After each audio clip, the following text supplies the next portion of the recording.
Social media की एक post में लिखा था कि अगर इंसानों पर गुजरने वाली कैफियत उनके दिल के बजाय पेशानी पर लिखी होती तो तुम जिनसे हसद करते हो उन पर तुम्हें रहम आता। अमीर अहले सुन्नत, इस बारे में आप क्या फरमाते हैं? वाह, जबरदस्त जबरदस्त पोस्ट है।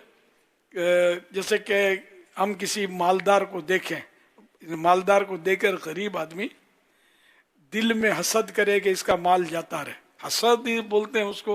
हसद की डेफिनेशन है कि अल्लाह की नेमत किसी को मिली हुई है, नहीं किसी को नेमत मिली हुई है, उस नेमत के जवाल ज़ाइल होने का, उसके ख़त्म हो जाने का वो ख्वाहिश करना कि ये नेमत इससे जाती रहे। तो अब मसलन किसी मालदार को देखकर ये ख्वाहिश हुई कि इसका माल जाता रहे, तो ये हसद कहलाएगा। अब फिर इसकी सूरत है कि जैसे कि अगर खामखा ऐसी ख्वाहिश करता, जेलेसी है, तो गुनाहगार है। और अगर इन मानो करे कि ये मालदार है तो अपने माल की वजह से जुल्म कर रहा है लोगों पर, इसको रिश्वत पुलिस को दे दी, तो फलां को दे दी, तो बदमाश को दे दी, तो पिटवा दिया, उसको जो क्या उसको उठवा लिया, माल है। अब ऐसी सूरत में उसके माल के जवाल की ख्वाहिश करना कि इसका माल जाता रहे ताकि लोग इसके जुल्म से बचें, तो अब ये गुनाह भरी हसद नहीं है, अब गुनाह नहीं होगा, बल्कि तो अच्छी ख्वाहिश है, मुसलमानों की हमदर्दी है कि इसका जोर टूट जाए, या कोई ताकतवर है, ताकत होना भी तो एक नेमत है, इसकी चली जाए ताकत इससे, तो ये भी हसद है। लेकिन अब वो ताकत की वजह से अगर लोगों पर जुल्म करता है, मारता है, पीटता है बिला वजह, तो अब इसके लिए इसकी ताकत चली जाने का इरादा करना कि ये ताकत चली जाए इसकी, ताकि गरीब मजलूम राहत का सांस ले, तो ये भी अच्छा है। तो अब ये कि ये तो खैर मैंने वैसे ज़िम्नन अर्ज किया कि किसी को देखकर उस पर हसद करना, हालांकि उसका अंदर की कैफियत है, जाहिर देखकर हसद किया कि मसलन ज़ाहिरी तौर पर ये मालदार है, अब उसको देखकर हसद किया, मगर इसको जो अंदरूनी मामलात हैं ये अगर इसकी पेशानी पर आते तो इन पर रहम आता। मिसाल के तौर पर किसी मालदार पर हसद किया, लेकिन अब उसको औलाद की नेमत से महरूम है और साथ में लिखा है कि ये बीमार है, और ये इसको टीबी डिक्लेयर हुई है या कैंसर डिक्लेयर हुआ है, ये इसके सब लिखा हो, माल बहुत है इसके पास, लेकिन गले से उतरता नहीं है इसके खाना, गला बंद हो गया, कैंसर हो गया इसको, तो कोई भी ऐसी मुसीबत इसके ऊपर लगी हुई है, या इसको कभी नींद आती ही नहीं है। बाज मालदार होते हैं, टेंशन की वजह से नींद उड़ जाती है इनकी, नींद की गोली खाएंगे, शुरू में नींद आएगी, फिर डोज बढ़ता जाएगा दवा का, इसकी नींद की गोली का, 1 से 1.5, 1.5 से 2, 2 से 2.5, इस तरह। फिर एक इसका पीरियड आता है कि चाहे 10 गोलियां भी खा ले नींद नहीं आएगी। तो अब इसको नींद नहीं आती, लेकिन माल देखकर किसी को हसद हुई, ये पता नहीं कि ये बेचारा इसको नींद ही नहीं आती, सारी रात करवटें लेता है। तो ये अगर इसकी पेशानी पर सब आ जाता तो इसके माल के बजाय अपने ऊपर यूं होता कि मुझे नींद तो चैन से आती है। तो अब ये हसद जो थी इसकी, इसके बजाय इस पर रहम आने लगेगा कि बेचारा इतना दुखी आ रही है। खाली माल ही तो मसाइल का हल नहीं है, माल से दवा मिलती है, शिफा थोड़ी खरीदी जा सकती है। माल से दोस्त आगे पीछे घूम रहे होते हैं, वफा थोड़ी मिलती है, वफा खरीदी नहीं जाती। वल्लाहु तआला अअलम व रसूलुहु अअलम अज़्ज़ा व जल्ल व सल्लल्लाहु तआला अलैहि व सल्लम। ये नात ख़्वान दिखाया, नात ख़्वान को आवाज़ अच्छी मिली हुई, जो तो अब इससे भी हसद होता है, बादों को होता होगा जिसकी आवाज़ सही नहीं होती होगी।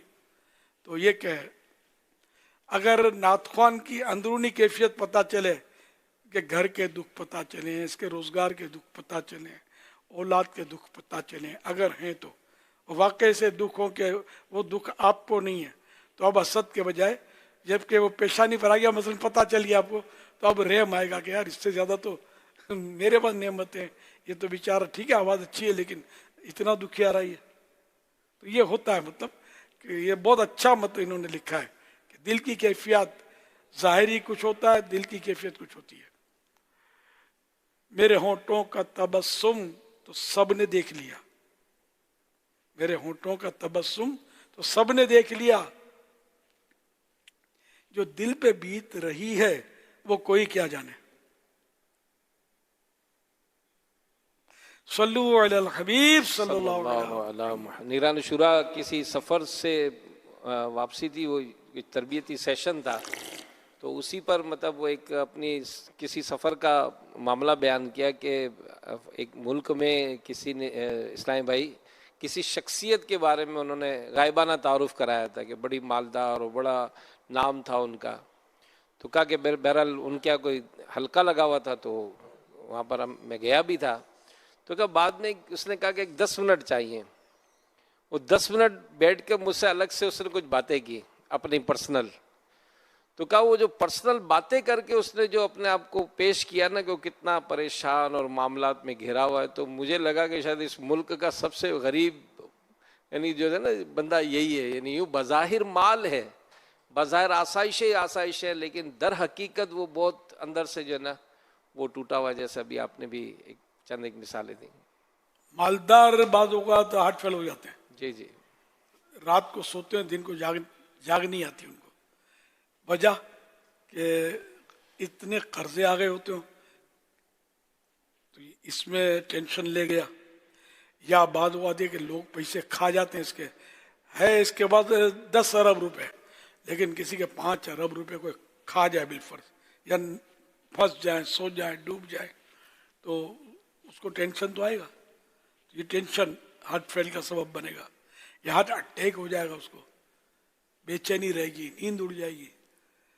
تو یوں مطلب ہے کہ ہم تو دیکھیں گے کہ یار یہ تو اربوں پتی ہے, لیکن اندر سے یہ ٹوٹا ہوا ہوتا ہے. یا اولاد کا اس کو سکھ نہیں ہوتا, اولاد آوارہ گردی کر رہی ہوتی ہے, اور اس کو کنٹرول کرنے میں ناکام ہو جاتا ہے. یہ دکھ چھوٹا دکھ نہیں ہے. کسی کی اولاد نافرمان ہو اور ماں باپ کو وہ یا تو لفٹ نہ کرائے, جواب نہ دے, یا جھگڑے کر کے الگ ہو جائے, تو ماں باپ کو اس کا جو دکھ ہے نا یہ کوئی بتا نہیں سکتا ہے. اتنا دکھ ہوگا. کسی کے باغ کا پھل جو ہے اس کو کیڑا لگ جائے تو ظاہر ہے کہ مالی کو اس کی تکلیف مالی ہی سمجھ سکتا ہے. تو وہ ماں ہی اس کے دکھ کو سمجھ سکتی ہے جس کی اولاد اس کے ساتھ, یا اس کا باپ ہی سمجھتا ہے جو کہ اس کی اولاد نافرمان ہو اور اس کے ساتھ بد سلوکی کرے. تو یہ دکھ چھوٹے تو نہیں ہے, بظاہر مالدار ہے, مال کو کیا کرے, آگ لگائے, مال کام تھوڑی آتا ہے. میں نے دیکھے بہت بڑے مالدار, کھانا نہیں اترتا, مال بہت ہے, کینسر ڈکلیئر ہو گیا ہے, نلکی سے لکوڈ, وہ بھی کب تک, آخر کار موت, الموت. صلو علی الحبیب صلی اللہ علیہ وسلم.